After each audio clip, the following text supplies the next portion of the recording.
سوال پوچھا ہے، یہ جو ہمارے C1 سے لے کے C7 تک یہ سروائکلز ہیں، یہ وہ ورٹیبریٹس ہیں میرے محترم بھائیوں جو ہمارے C1 سے لے کے یہ جو گردن کے جن کو موڑے کہتے ہیں، ان کے اندر دو سروائکلز کے اندر ایک ڈسک ہوتی ہے، وہ پریس ہو جاتی ہے اور اس میں سے جو نرو نکلتی ہے جیسے C1 C2 C3 C4 C5 C6 C7، تو اس میں C6 اور C7 جب پریس ہو جاتی ہے، ڈسک پریس ہوتی ہے، اس سے جو نرو نکلتی ہے تو اس سے کیا ہوتا ہے، ہمارے بازو میں نمنس آتی ہے، ٹھیک ہوتا ہے، ہاتھ سو جاتا ہے۔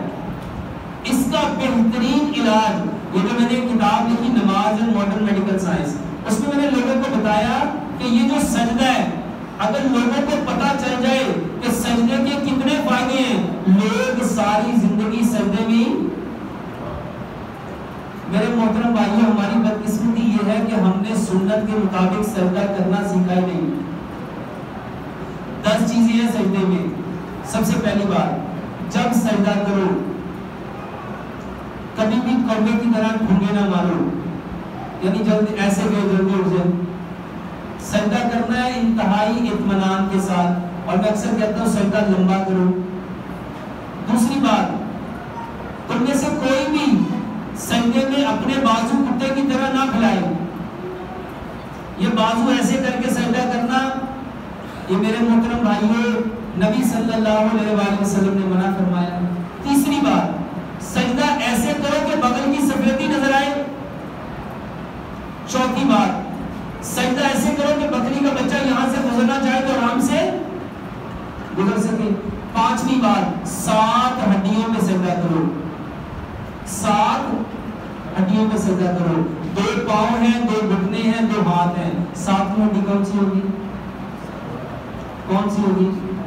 کوئی کہہ رہا ہے سر، کوئی کہہ رہا ہے ناک۔ نبی صلی اللہ علیہ وآلہ وسلم کی صحیح حدیث ہے، سجدے میں ناک خاک نور کرو، سجدے میں ناک خاک نور کرو۔ اور ناک یہ ہے، یہ نتنے ہیں، ناک اسے کہتے ہیں، اور یہ صرف اس وقت لگے گی جب ہم میکسیمم آگے جائیں گے۔ میرے محترم بھائیوں، پاکستان میں جو صفیں ہیں نا، یہ کتنے فٹ کی ہوتی ہیں؟ 4 فٹ کی۔ اور کبھی عرب میں جب جاؤ تو وہاں کی صفیں کتنی ہوتی ہیں؟ کتنے فٹ کی ہوتی ہیں؟ 6 فٹ کی۔ کبھی سوچا کہ یہ 6 فٹ کی نماز یہ سب کیوں بچاتے ہیں؟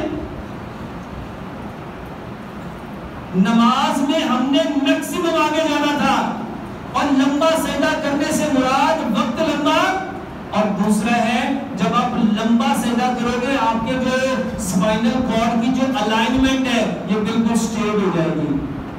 اس کو پریکٹیکلی سمجھیے۔ یہ دیکھو ہمارے ہاں سجدہ عموماً کیسے کیا جاتا ہے؟ ہمارے ہاں سجدہ یوں کرتے ہیں، ایسے کرتے ہیں، لیکن جو اصل سجدہ ہے وہ ہے اپنے آپ کو آگے لے کے جانا۔ جب آپ اپنے آپ کو آگے لے کے جائیں گے اور آپ اپنے یوں رکھیں گے تو یہ چیز اس وقت لگے گی جب آپ میکسیمم۔ ہماری بدقسمتی یہ ہے کہ ہماری سب چھوٹی ہے، اور یہ ایک مونوپولی کے ذریعے سب چھوٹی کی گئی۔ جب ہم یوں کر کے سجدہ کریں گے تو بغل کی سفیدی تو کبھی زندگی میں نظر نہیں آئے گی، بکری کا بچہ تو زندگی میں کبھی نہیں گزر سکتا، اور 7ویں ہڈی یہاں لگنا تھا، بدقسمتی سے ہماری 8 ہڈیاں لگ رہی ہیں۔ یہ کب لگے گی؟ جب آپ آگے جائیں گے۔ اور 7ویں بات تھی، نبی صلی اللہ علیہ وآلہ وسلم جب سجدہ کرتے تھے آپ کی پاؤں کی انگلیاں زمین کے ساتھ چپکی ہوتی تھی، ایڑیاں آپس میں جڑی ہوتی تھی اور پاؤں کی انگلیاں زمین کے ساتھ۔ یہ جو بھائی کا سوال ہے نا میرے محترم بھائیوں، یہ جو سروائکل ہے، اگر اس کے سارے مسئلے ٹھیک کرنا چاہتے ہو تو نماز میں پاؤں ملا کے سجدہ کرو۔ پاؤں کو آپس میں، پاؤں کی ایڑیوں کو، یہ پاؤں کی ایڑیاں آپس میں ملاؤ اور جو پاؤں کی انگلیاں اس کو پریس کرو۔